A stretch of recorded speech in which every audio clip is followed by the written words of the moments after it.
안녕하세요. 저는 30대 후반 여자입니다. 여러분, 잘생기고 돈 많은 남자 좋아하시나요? 제가 바로 그런 대단한 남자와 결혼한 여자입니다. 벤츠인 줄만 알았던 그 남자와의 결혼 생활은 제 인생을 하드코어로 만들어버렸는데요.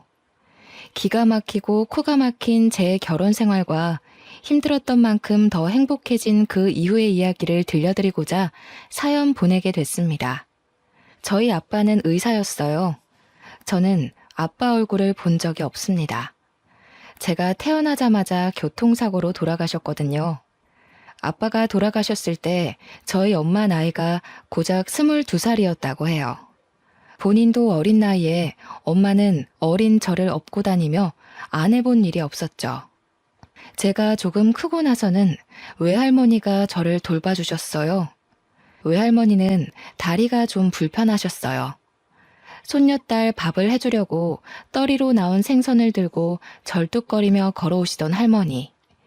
밤에 재래실 화장실에 혼자 가기 싫다고 하면서 볼일 다 볼 때까지 밖에서 기다려달라는 손녀의 말을 늘 들어주던 할머니. 그런 할머니에게 보냈어요. 할머니 등에 업히면 그렇게 포근하고 따뜻할 수가 없었거든요. 지금 생각해보면 정말 미안한 일 투성이에요. 초등학교에 들어가고 나서 엄마는 더 바빠졌어요. 식당에서 일하느라 아침부터 밤까지 눈코 뜰 새 없이 바빴어요. 집에는 늘 할머니만 있었고 학부모 참관 수업에도 엄마 대신 할머니가 왔죠. 지영이네 엄마는 왜 저렇게 늙었냐고 친구들이 수군대던 날 저는 할머니에게 다신 학교에 찾아오지 말라고 소리를 질렀습니다. 제가 초등학교 4학년 때였어요. 그날 저녁 저는 화장실에 가다가 밤에 돌아온 엄마와 할머니가 부엌에서 나누는 얘기를 들었습니다. 다리도 안 좋으면서 뭐하러 자꾸 시장에 가세요. 먹을 거는 제가 식당에서 다 가져오잖아요. 이거 보세요. 넘어져가지고 바지 다 찢어졌잖아요. 걷어보세요. 약 바르게. 앞으로 지영이 업어주지도 마세요. 괜히 애까지 다치게 하지 마시고. 혼자 화장실에 앉아있다는 게 무섭다는 것도 있고 오줌을 누면서 훌쩍훌쩍 울었던 기억이 납니다. 그날 저는 몰래 손전등을 켜고 잠든 할머니의 바지를 걷어 할머니의 깨진 무릎을 한참 들여다봤어요. 그러면서도 할머니한테는 학교에 찾아오면 절대 안 된다고 우겼죠. 몇 달 뒤에 할머니는 얼음판에서 미끄러져 골반뼈가 부러졌어요. 뼈가 붙지 않아 몇 달 동안 고생하시더니 결국 다음 해에 돌아가시고 말았습니다. 할머니가 돌아가시기 전 TV 프로그램에 나오는 가족들이 둘러앉아서 배를 맛있게 깎아먹고 있었는데 할머니가 그걸 유심히 쳐다보시더라고요. 할머니, 저거 먹고 싶어? 할머니가 고개를 끄덕였어요. 저는 제 수중에 있던 몇백 원을 들고 시장으로 뛰어갔어요. 그런데 아무리 돌아다녀도 배를 찾을 수가 없었어요. 2월이었으니 배가 있을 리가 없었죠. 결국 저는 빈손을 호호 불며 집으로 돌아갔어요. 할머니는 추워서 제 곱은 손을 가져다 자기가 깔고 있는 요 안에 넣어주셨습니다. 할머니는 결국 배를 못 드시고 돌아가셨어요. 그 뒤로 저는 배를 잘 못 먹게 됐어요. 배만 보면 가슴이 아프더라고요. 나이가 조금씩 들수록 할머니 생각이 조금씩 더 났습니다. 제가 고등학교 1학년 되던 해에 저희가 새들어 살던 옆집에 할머니랑 손자가 들어와 살게 됐습니다. 옆집 할머니는 혼자서 손자를 키우고 계셨어요. 엄마 말로는 그 할머니 아들, 그러니까 그 집 남자애네 아빠도 의사였다고 했어요. 옆집 할머니 손자는 9살이었는데 말수도 적고 낯을 많이 가렸어요. 할머니네랑 저희는 금방 가까워졌어요. 귀가 어두운 할머니 대신 제가 전화를 받아드리곤 했죠. 엄마는 식당에서 음식을 가져올 때 옆집 목까지 가져오시게 됐죠. 할머니가 어린 손자 키우느라 혼자 애쓰는 게 안쓰럽다면서요. 할머니는 폐지를 주어 번 돈으로 손자를 어렵게 키우고 계셨어요. 저도 시간이 날 때마다 할머니 손을 덜어드리려고 그 집 청소나 빨래도 해드렸어요. 제가 학교 다녀오면 저녁 지어서 가져다 주고 옆집 손자랑 저랑 나란히 앉아서 숙제를 할 때가 많았죠. 그 애가 숙제를 잘하고 있나 들여다보면 애가 되게 똑똑하다는 걸 알 수 있었어요. 특히 초등학교 2학년 산수는 걔한테는 너무 쉬워 보였어요. 저는 근처 한 책방에서 위탁년 참고서를 싸게 사다가 걔한테 가르쳐 봤습니다. 뭐든 금방금방 이해하는 아이더군요. 그렇게 그 아이와 자주 지내다 보니 할머니가 돌아가신 이후 처음으로 혼자가 아니라는 느낌을 받았던 것 같아요. 누군가에게 마음을 준다는 것, 챙겨줄 대상이 있다는 건 생각보다 훨씬 더 좋은 일이었습니다. 저희 엄마도 늘 그러셨거든요.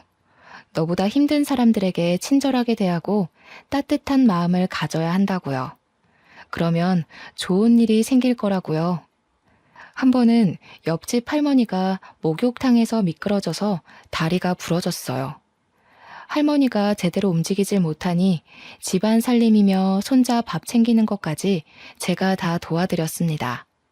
할머니가 제 손을 잡고는 말씀하셨어요. 아이고, 지영이는 어쩌면 그렇게 이쁘고 상냥하니? 지영이 같은 며느리들이면 내가 소원이 없겠어. 지영이도 공부 열심히 해서 아빠처럼 의사 되렴. 지영이 같이 착한 의사가 있으면 병이 그냥 싹 나을 것 같아. 그건 저희 외할머니가 늘 하시던 얘기였어요. 할머니도 당신 사위, 그러니까 저희 아빠가 얼마나 잘생기고 착했는지 얘기하시면서 저도 아빠처럼 남을 돕는 의사가 되라고 하셨었죠. 그렇게 가족처럼 지내길 1년이 흘렀는데 제가 고2 때 저희는 이모가 살고 있던 충청도로 이사를 가게 됐어요. 엄마가 이모랑 이모부가 하던 농장 일을 좀 도우며 지내기로 하셨거든요. 친구들이랑 헤어지는 것도 슬펐지만 무엇보다 옆집 할머니랑 손자랑 헤어지는 게 슬펐어요. 할머니, 제가 자주 놀러 올게요. 무리하지 마시고 건강하게 계셔야 해요. 수환이도 할머니 말씀 잘 듣고 누나가 공부 도와주기로 했는데 미안해. 수환이는 진짜 훌륭한 사람이 될 수 있을 거야. 알았지? 제 말을 듣고 있던 그 애는 얼굴이 잔뜩 굳어져서 혼자 구석에 가만히 서 있더니 그만 대문 밖으로 뛰어나가 버렸어요. 그 뒤로는 다시는 할머니도 그 애도 만나지 못했습니다. 새 학교에서 적응하느라 바빴고 곧 고3이 되어서 정신이 없었거든요. 옆집 할머니랑 손자가 잘 지내는지 종종 생각이 났지만 얼마 뒤에 전화번호가 바뀌어 연락할 수 없게 됐어요. 나중에 찾아가 봤지만 이사 간 뒤였습니다. 그렇게 시간이 흘러 저는 대학에 가게 됐어요. 두 할머니는 제가 의사가 되길 바라셨지만 저는 사실 그렇게까지는 성적이 좋지는 못했어요. 의대는 못 갔지만 그래도 꽤 좋은 4년제 대학에 간호대를 갔어요. 열심히 공부해서 그 학교 대학병원에 취직도 했습니다. 간호사 일은 힘들었어요. 선배들 괴롭힘도 심했고 매번 환자가 돌아가시는 걸 봐야 하는 건 마음이 정말 힘들더군요. 그래도 아빠 생각도 나고 저는 남들 돌보는 일에 보람을 느끼며 일하고 있었습니다. 그리고 거기서 알게 된 남자가 저에게 구애를 하기 시작했습니다. 30대 중반의 성형외과 전문의였는데 시원시원한 이목구비에 키도 크고 비싼 스포츠카를 몰고 다니는 남자였죠. 한마디로 번지르르한 남자였습니다. 집이 엄청 잘 산다는 소문이 자자했어요. 병원에서 얼굴 좀 반반하다 하는 간호사들은 다들 그 사람 관심을 끌어보려 애쓰고 있었어요. 근데 저 진짜 궁금한 게 있는데 저 같은 애가 어디가 좋아서 이렇게 잘해주시는 거예요? 성훈 씨 주변엔 저보다 집안도 좋고 예쁜 여자들 많잖아요. 글쎄요. 저는 비슷비슷한 여자들은 질려서 말이에요. 그러니까 그게 그렇다기보다는 그 뭐랄까, 예쁘고 그런 거는 다 소용없는 것 같아요. 지영 씨 같이 착한 여자가 최고죠. 사귄 지 6개월쯤 지났을 때 그 남자가 갑작스레 청혼을 하더군요. 다이아가 박힌 반지를 내미는데 그만 말문이 막히고 말았어요.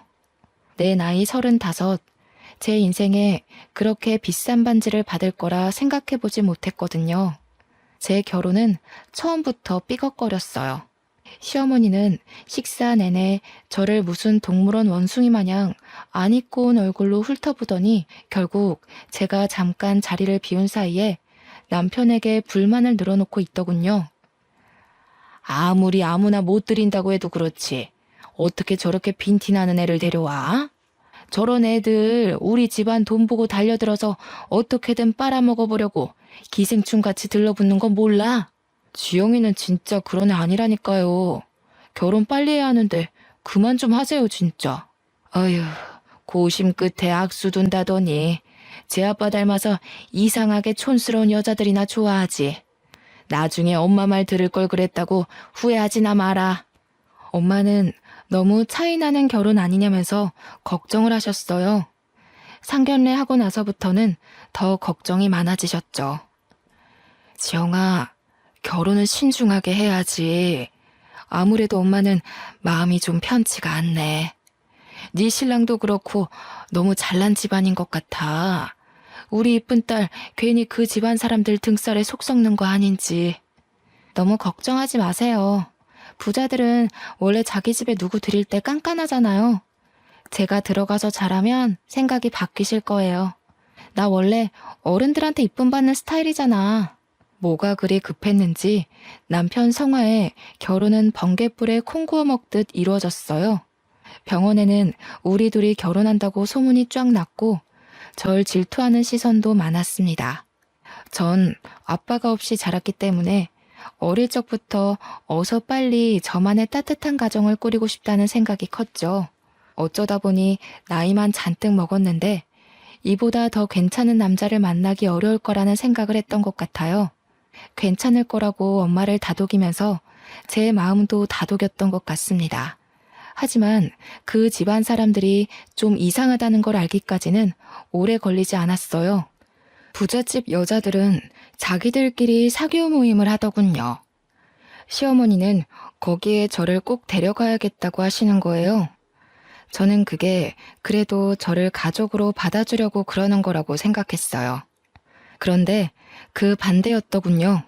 시어머니는 저를 사람들한테 선보이고 품평하게 하려고 데려간 거였습니다.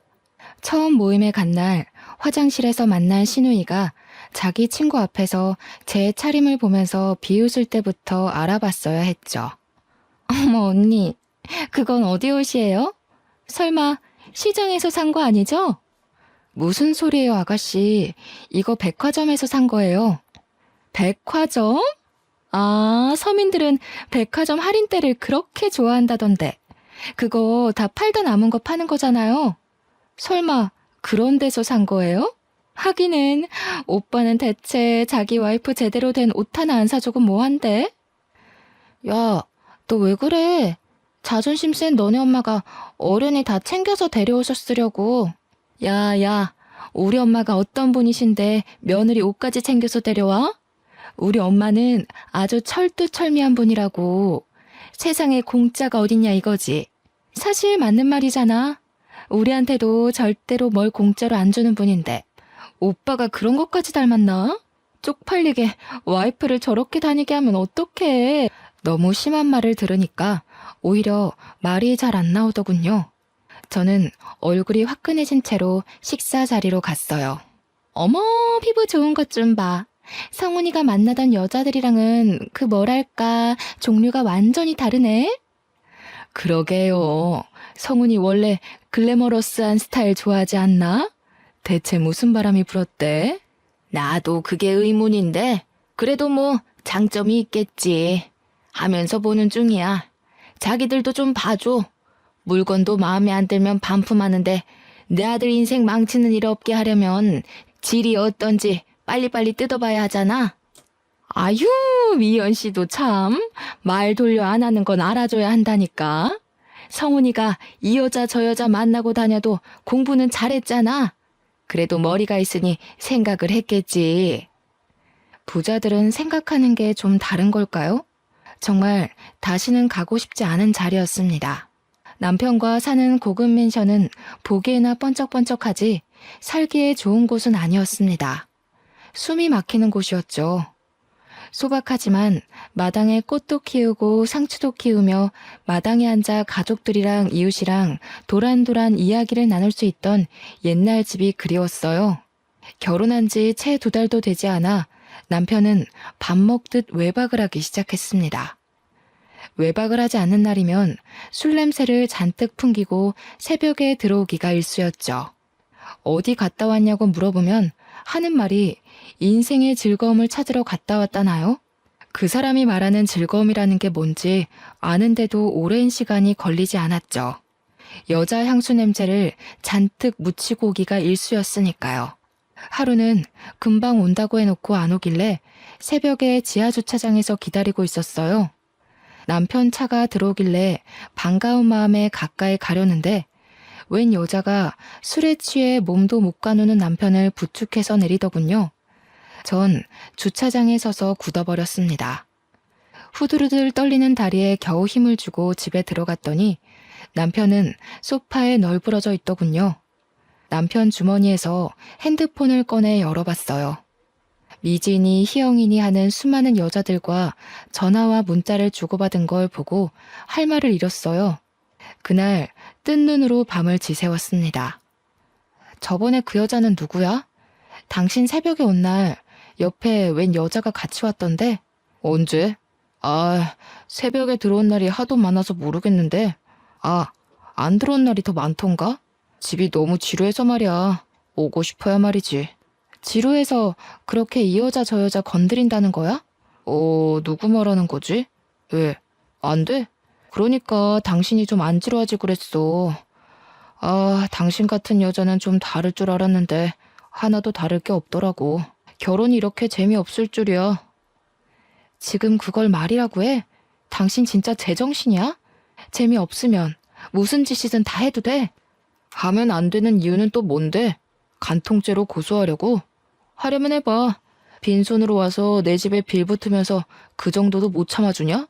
하기는 우리 엄마 말대로 너 같은 애들이 하는 짓이란 게 다 그런 거겠지 뭐. 눈치도 없고 염치도 없고. 그 와중에 저는 시어머니랑 신우한테 사교 모임에 끌려다녀야 했습니다. 그 모임을 생각하는 것만으로도 죽을 맛이었어요. 바보 같은 생각이지만 그때는 그것도 안 하면 그대로 이혼일지도 모른다는 생각에 거부할 수가 없었어요. 아이고, 지영씨 잘 지냈어?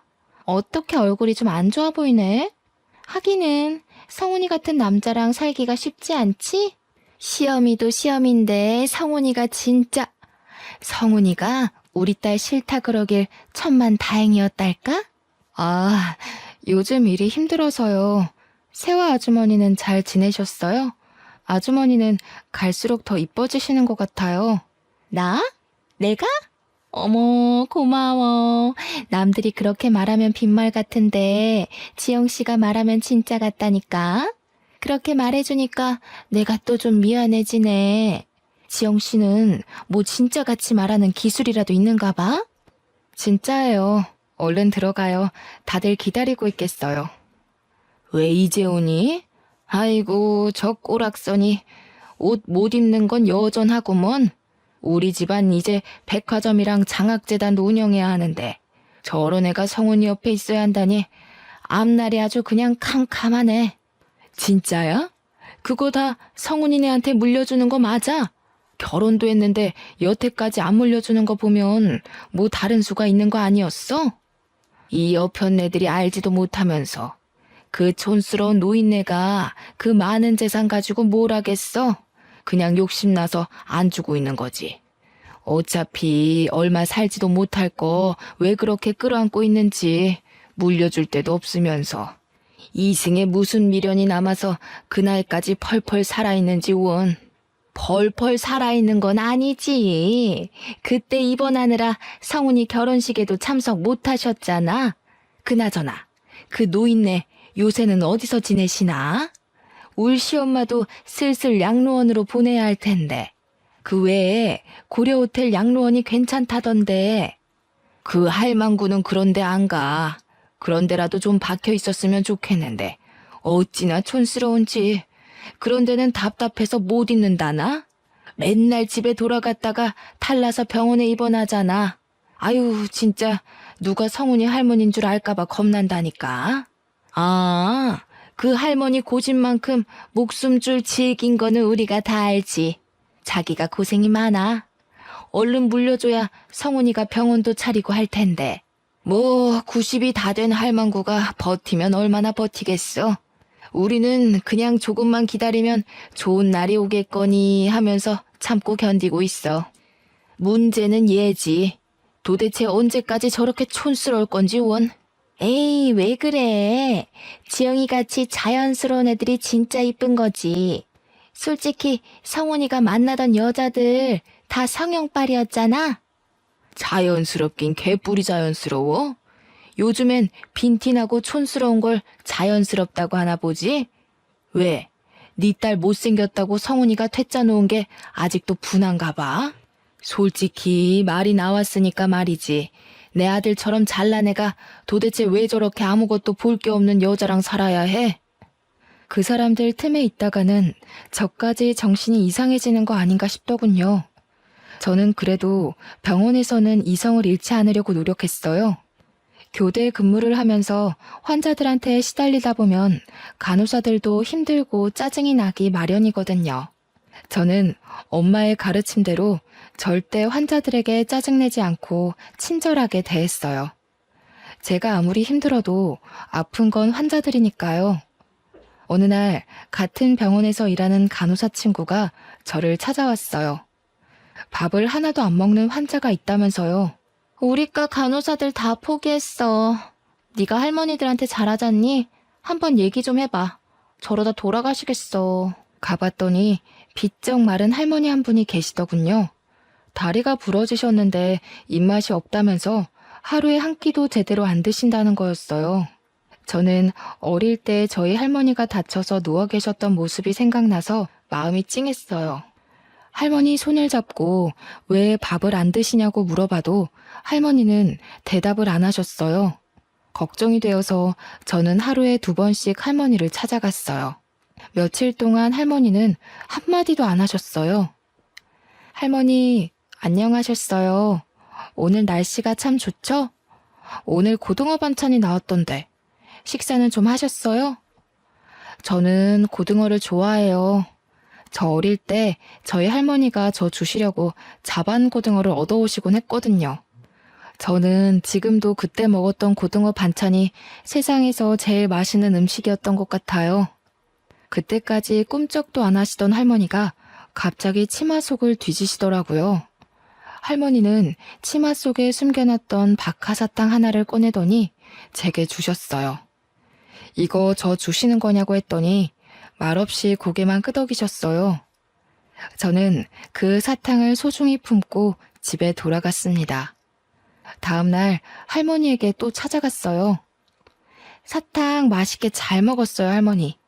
어쩐지 답답한 이 좀 시원해지는 것 같지 뭐예요? 할머니가 주신 사탕에 무슨 마법이라도 들어있었나? 저한테 맛있는 거 주셨는데 할머니한테도 맛있는 거 드리고 싶어요. 뭐 드시고 싶은 거 없으세요? 할머니는 여전히 말이 없으셨어요. 저희 할머니는 아파서 누워 계실 때 배가 드시고 싶다고 그러셨어요. 그런데 그때 겨울이라 배를 못 구했거든요. 참, 그때는 제가 너무 어렸죠. 잘해드린 것 하나 없는데 너무 일찍 돌아가셨어요. 그때 할머니가 처음으로 말씀하셨어요. 막걸리. 어? 막걸리요? 아, 술은 좀 그런데. 할머니, 막걸리 말고 다른 거 드시고 싶은 건 없으세요? 막걸리. 아이고, 알겠어요, 알겠어. 막걸리 가져다 드릴게요. 환자한테 술이라니 안 될 말이었지만 어차피 아무것도 안 드셔서 잘못되시느니 드시고 싶은 거라도 드시게 하는 게 나을 것 같았죠. 다음날 몰래 할머니한테 가서 막걸리를 종이컵에 따라 드리려는데 처음 보는 의사가 나타났습니다. 지금 뭐 하시는 거예요? 왜 환자한테 술을 줍니까? 아, 그게 그러니까 죄송합니다.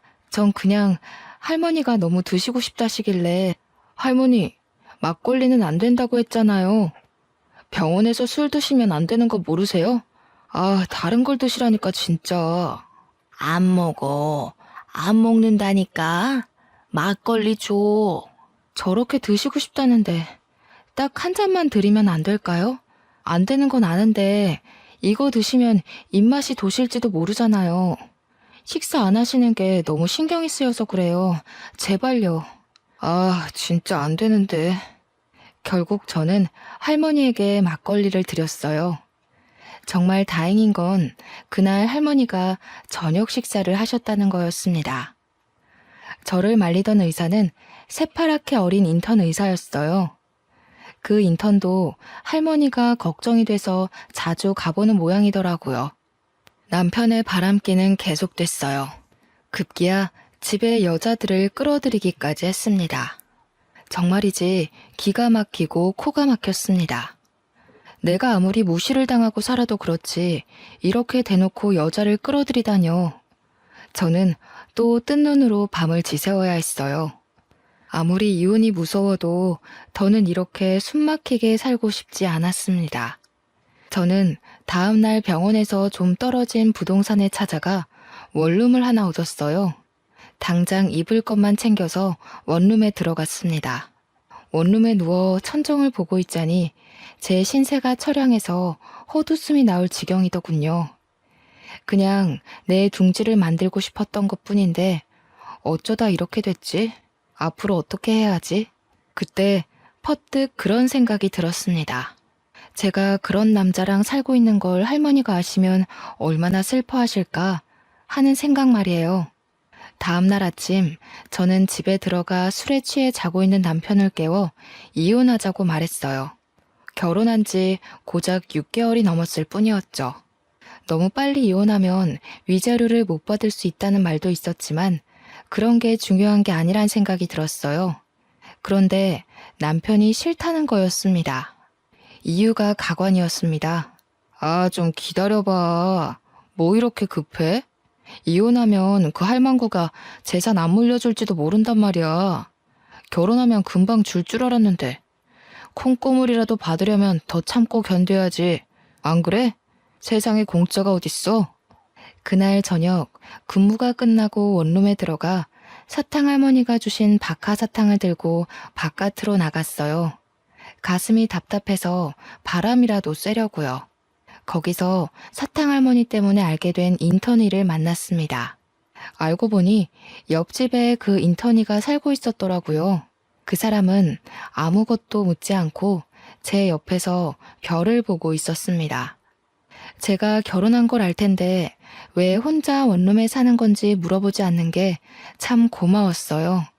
이혼 자체보다 병원 사람들이 수군대고 남편이랑 어떻게 된 거냐고 물어볼 게 너무나 두려웠습니다. 다행히 사탕 할머니는 밥을 그 뒤로 곧잘 드셨어요. 할머니가 드시고 싶다는 게 있으면 저는 조금이라도 빨리 갖다 드리려고 노력했어요. 제 현실은 너무나 답답했지만 사탕 할머니한테만 가면 마음이 한결 편해졌어요. 할머니는 저에게 이것저것 물어보실 정도로 마음을 여셨습니다. 몇 살인지, 부모님은 살아계신지, 어린 시절은 어디서 보냈는지 그런 걸 조금씩 물어보시더군요. 본인 얘기도 해주셨어요. 남편을 일찍 여의고 혼자 아들을 키우느라 안 해본 일이 없으시다고요. 저희 집 얘기랑 비슷해서 할머니에게 더 정이 갔습니다. 나이 드셔서라도 좀 편하게 사시면 좋을 텐데 보니까 찾아오는 식구 하나 없는 게 좀 안쓰러웠죠. 인턴이도 그렇게 생각하는지 제가 누구 찾아온 사람 없냐고 물어보니까 없었다고 하면서 한숨을 쉬더군요. 어느 날 집 앞에 밤바람을 쐬러 갔다가 그 인턴이를 또 만났어요. 한참을 가만히 별을 보며 있다가 그의 이야기를 듣게 됐습니다. 인턴이도 어릴 적 부모님이 돌아가셔서 할머니가 키워주셨다고 했어요. 알고 보니까 그 사람도 할머니가 그리워서 사탕 할머니를 자주 찾아가는 거였습니다. 할머니가 그리울 때마다 별을 봐요. 할머니가 저한테 아빠처럼 의사가 되라고 자주 말씀하셨거든요. 그런데 의대 합격하기 전에 돌아가셨어요. 의사 가운 입은 모습 꼭 보여드리고 싶었는데. 그 사람 옆에서 별을 보고 있으려니 어쩐지 혼자가 아니라는 기분이 들었습니다. 평화는 오래가지 않았어요.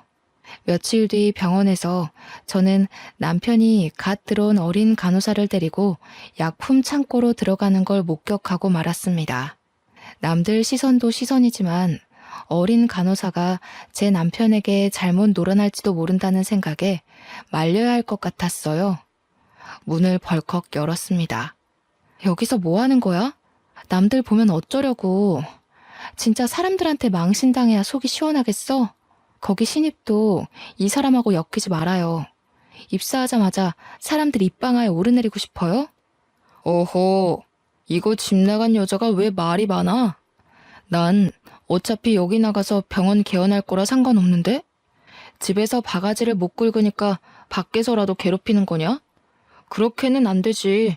너 따위가 뭐라고 나를 방해해? 봤죠? 이 인간 쓰레기인 거. 좋은 말로 할 때 얼른 나와요.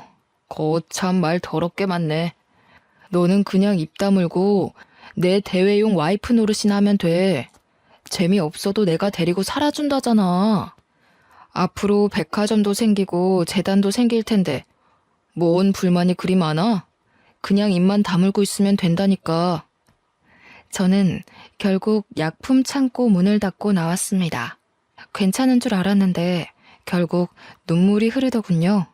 눈물을 훔치며 화장실 쪽으로 가는데 옆집 인턴이와 딱 마주쳤습니다. 왜 우냐고 얼굴에 물음표를 잔뜩 띄우고 물어보는데 전 별일 아니라면서 화장실 쪽으로 도망쳤어요. 그런데 그 사람이 남편이 들어가 있는 약품 창고 문을 벌컥 여는 게 아니겠어요? 아, 세준 씨, 거긴 안 돼요. 그냥 가던 길 가시라니까. 창피한 마음에 말려봤지만 그는 이미 모든 걸 목격한 후였죠. 그날 시어머니로부터 다음 모임에 참여하라는 호출이 왔습니다. 저는 시어머니를 만나 단판을 지으려고 일단 찾아갔어요. 남편이 지금까지 심하게 바람을 피웠고 지금 별거 중이며 병원에서까지 여자들을 건드리고 다닌다는 걸 알리며 이혼하겠다고 말했습니다. 그런데 이 집안 사람들은 저를 실망시키는 법이 없더군요. 시어머니는 뭐 그런 걸 가지고 소란을 피우냐는 얼굴이었습니다. 그게 다야? 뭐 별것도 아니구먼. 우리 아들같이 다 가진 남자랑 살면서 그 정도도 없을 줄 알았어? 우리가 물려받을 재산이 얼만데 세상에 공짜가 어디 있니? 성훈이가 너랑 이혼한다고 안 하는 것만 해도 다행인 줄 알아. 그래요, 언니. 언니가 지금 이혼하면 언감생심 우리 오빠 같은 남자 만날 수 있을 것 같아? 아니, 나이가 그렇게 많은데 결혼이나 할 수 있을까 모르겠네. 솔직히 나이가 문제가 아니긴 하지. 스타일이 그렇게 촌스러워서야 남자들이 거들떠나 보겠어요? 이혼이야 소송하면 되지만 솔직히 전 그 모든 걸 감당할 자신이 아직도 없었어요. 다음날 답답한 마음을 안고 사탕할머니를 찾아갔습니다. 그동안 사탕할머니는 뼈가 무사히 붙어 내일이면 퇴원을 하게 되었어요. 할머니가 무사히 나와서 정말 다행이에요. 그러니까 밥 잘 드셔야 한다고 했죠? 그래도 살도 좀 붙으시고 한결 좋아지셨어요. 할머니 퇴원 기념으로 제가 소원 하나 들어드리고 싶은데 혹시 바라는 거 있으세요? 네 남편이 이 병원 의사 조성훈이야? 그 엄마가 강남타워 사는 김미연이고 맞지? 네, 맞아요. 아이고, 우리 할머니는 귀도 밝으시네. 어떻게 그걸 다 아셨대? 하긴 사람들이 어지간히 떠들죠. 귀가 밝으신 거 보니까 밥도 많이 드실 수 있겠다. 밥 많이 먹어야 퇴원시켜드려요. 얼른 하세요. 그 인간 아주 인간 말종이지? 같이 살기 아주 더럽지? 말종도 그런 말종이 없지? 시엠이랑 해가지고 시동생도 아주 싹퉁머리를 밥 말아 먹었지? 아니, 그걸 어떻게... 아니에요, 할머니. 저희 남편이 얼마나 저를 아껴주는데요. 그날 사탕 할머니는 목욕탕에 가고 싶다고 하셨어요. 동네 목욕탕에 가고 싶으시다고 그게 소원이라고 하셨습니다. 인턴의 세준 씨의 도움을 받아서 할머니를 모시고 가까운 목욕탕으로 갔어요. 저희 할머니를 씻어드리는 심정으로 구석구석 씻어드렸습니다. 오히려 제가 한을 푸는 느낌이었어요. 목욕을 하고 나와서 우유를 하나 사드렸더니 할머니는 저한테 너는 소원이 없냐고 물으셔요. 저는 돌아가신 할머니가 보고 싶다고 했습니다.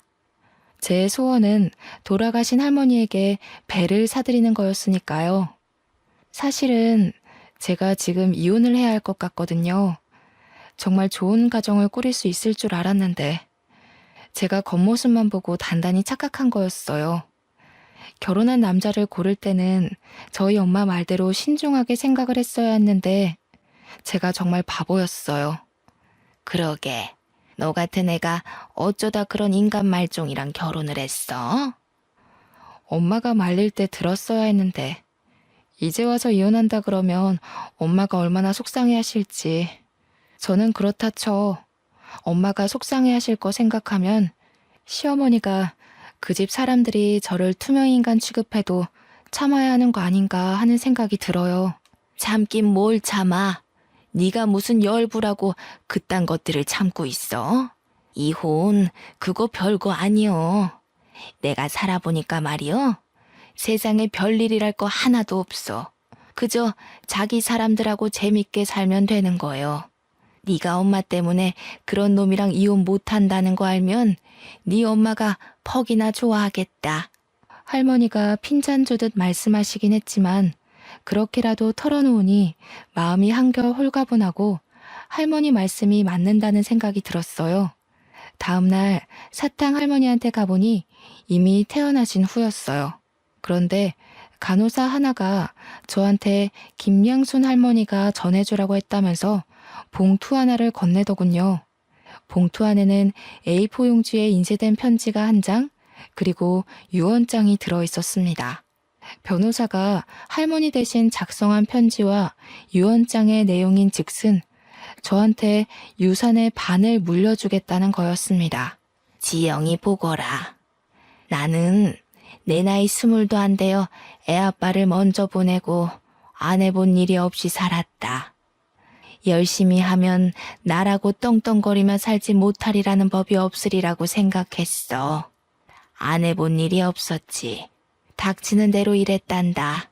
결국 강남이 개발되기 전에 산 땅값이 어마어마하게 불어났고 나는 서울에 백화점을 갖게 되었단다.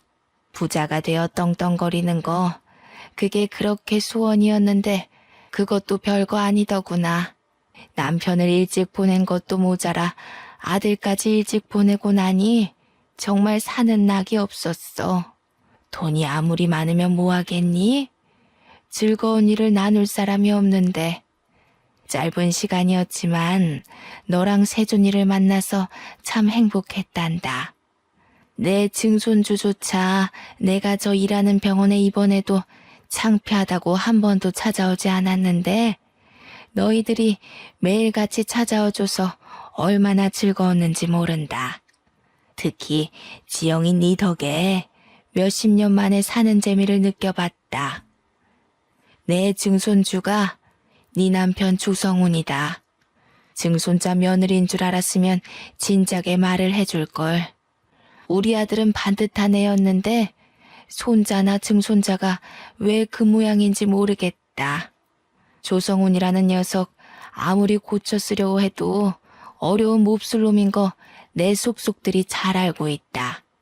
네가 그런 남편의 시애미까지 감당하느라 그동안 얼마나 고생이 많았니? 나는 갈 날이 얼마 남지 않았다. 가기 전에 이승에서 기쁨을 느낄 수 있게 해줘서 정말 고맙구나. 내 성의가 네가 당한 아픔에 조금이라도 위로가 되면 좋겠다. 유언장에 따르면 저뿐만 아니라 인턴의 세준 씨한테도 원룸 건물이 하나 주어졌습니다. 이게 무슨 자다가 하늘에서 떡이 떨어지는 소리일까요? 사탕 할머니가 남편의 증조 할머니였다니. 그것도 놀라운데 저한테 재산의 반을 주시겠다니. 저희 엄마가 늘 남들한테 잘하면 자다가도 떡이 생긴다고 했는데 그게 이런 걸 말한 거였나 봅니다. 편지에는 재산의 나머지는 모두 기부하겠다는 내용도 있었습니다. 그러니까 내 남편 조성훈과 시어머니 김미연, 그리고 시누이 조성미까지 증조 할머니로부터 아무것도 받지 못한다는 거였죠. 그들은 받지도 않을 재산을 받을 걸 계산해 돈을 끌어다 쓰고 있었는데 큰일이 난 거였죠. 대학병원 탈출한다고 노래를 부르던 남편은 대출을 내서 병원을 꾸려 이제 개업만 앞둔 상황이었습니다. 남편은 결국 다 차려놓은 병원을 몽땅 빚으로 떠안게 되었습니다. 돈도 돈이지만 의사 면허를 잃었거든요. 남편이 약품 창고에 들락거리는 걸 이상하게 생각한 인턴의 세준 씨가 남편이 마취약품을 몰래 빼돌린다는 사실을 알게 됐고 조사 끝에 남편이 그 약품들을 각성제 등의 용도로 엄청나게 복용하고 있다는 것이 밝혀졌습니다. 어쩐지 그 인간 하는 짓이 정상은 아니긴 했죠. 저는 세준 씨에게 감사 인사라도 해야 할 것 같아서 음료수를 들고 세준 씨 집 앞으로 갔어요. 초인종을 누를까 하다가 그냥 음료수만 두고 오려는데 문이 열리고 세준 씨가 나왔습니다. 고마웠다고 인사라도 하려고 왔어요. 이제 자주 못 뵐 것 같아서. 절 위해서 하신 일은 아니겠지만 덕분에 남편한테서 벗어날 수 있게 된 것 같아요. 세준 씨도 부모님 없이 어렵게 큰 것 같던데. 할머니가 세준 씨 것도 남겨주셔서 다행이에요. 저한테 다 주시긴 했지만. 받을만 하니까 주셨죠. 지영 씨는 받을 자격 있어요. 제가 그걸 다 어디다 쓴다고 저한테 그렇게 큰 돈을 물려주셨는지. 아무튼 다음 주에 할머니 뵈러 갈 건데 괜찮으시면 저랑 같이 가요. 돈이야 좋은 데 쓰면 되죠. 근데 아직도 저 모르시겠어요? 예? 모른다니 뭘. 저 수환이에요. 옆집 살던 지수환이요. 누나가 저 공부도 가르쳐주고 밥도 해주고 그랬잖아요. 할머니가 이름 바꿔야 한다고 바꿔주신 건데 아무리 그래도 그렇지 어떻게 그렇게 몰라보세요? 저는 누나 보자마자 알아봤는데. 누나 이사가고 얼마나 누나 생각 많이 했는데요. 그런 남자랑 결혼할 줄 알았으면 진작 찾아내는 건데. 그 꼬질꼬질한 꼬마가 의사가 됐다고? 어릴 때부터 똑똑하긴 했지만 이름도 다른데다 그때랑 달리 키가 너무 훤칠하게 크고 인물도 훨씬 좋아져서 못 알아봤던 거였어요. 남편이랑 시댁 식구들은 아직 유언장에 대해 모르고 있었습니다. 그 주에 저는 시어머니가 저를 짓밟기 위해 데리고 다녔던 그 사교 모임에 제 발로 나갔습니다. 지영씨, 미연씨가 그러는데 지영씨가 바람 피워서 이혼하게 됐다면서? 그게 사실이야?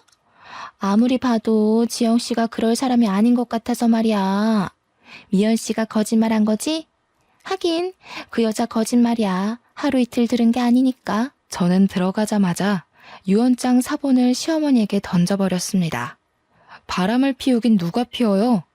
당신 아들이 쓰레기의 망난이라서 이 여자 저 여자 건드리고 다니고 병원 약까지 빼돌려서 마약놀이 하다가 의사면허 정지당한 거잖아. 이제야 내가 맘 편히 이혼할 수 있게 됐는데 쓰레기 같은 아들이 한 짓을 나한테 떠넘겨? 뭐야, 이게 병원에서 잡돌이에서 내 아들 앞길을 막더니 여기까지 와서 뭐라고? 당신 아들이 망나니인 게 내 잘못이야? 당신이 잘못 키운 탓이지. 어떡해요? 당신 집안 사람들이 그렇게 자랑하던 그 백화점이니 재단이니 하나도 못 받게 되셨어요. 그거 한번 잘 읽어보세요. 그 재산들이 다 누구한테 가는지, 그 집안 사람들이 왜 유산 받을 자격이 없는지는 제가 잘 설명해 드릴 수 있고요. 뭐? 그게 무슨 재산을 못 받게 됐다니 그게 무슨 소리야? 니까짓게 그런 걸 어떻게 알아? 응? 내 아들 앞길 막는 것도 모자라서 재산까지 가로챈다는 거야? 니 처녀는 그냥. 시어머니가 일어나 제 뺨을 때리려 하는데 사교 모임 사람들이 다 같이 시어머니를 막았어요. 사람들이 시어머니를 끌고 나가 문 밖으로 밀어버렸습니다. 그리고 문을 잠가버렸어요. 시어머니가 문을 막 두드리면서 소리를 질렀습니다.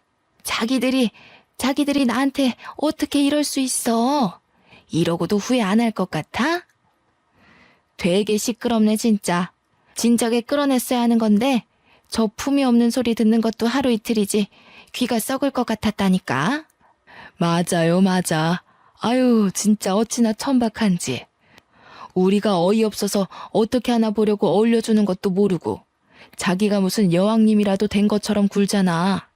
가진 것도 쥐뿔도 없는 게. 저는 받은 유산의 대부분을 사회에 환원했어요. 남들이 생각한 것처럼 병원을 그만두지도 않았죠. 저는 제 일을 좋아하거든요. 사탕할머니한테 재산보다 훨씬 더 좋은 선물을 받았거든요. 바로 지금의 남편 세준 씨입니다. 어릴 적 제가 이사 간다고 잔뜩 골이 나서 집 밖으로 뛰쳐나가던 소년 수환이는 18년이 지나 신경외과 의사가 되어 제 앞에 나타났고 제 남편이 되었습니다. 제가 어린 남자랑 결혼한다는 소문이 돌자 남편은 집 앞에 와서 문을 두드리며 자기가 잘못했다고 한 번만 봐달라고 빌다가 경찰에게 잡혀갔어요. 저희 부부는 마당이 있는 집을 사서 저희 엄마와 사탕할머니를 모시고 와서 함께 살았습니다. 딸도 하나 낳았고 저희가 그렇게 그리워하던 사람 사는 재미를 실컷 느끼면서 살고 있습니다. 사탕할머니가 몇 년 후 돌아가셨지만 돌아가시기 전까지 저희와 즐거운 추억을 많이 쌓으셨어요. 제 이야기는 여기까지입니다. 정말 힘든 일도 많았지만 저희 엄마 가르침대로 늘 좋은 마음을 잃지 않으려 노력했더니 인생이 180도 바뀌었습니다. 제 이야기를 들어주신 여러분들께도 쨍하고 볕들듯이 좋은 일들이 생기길 바랄게요. 감사합니다.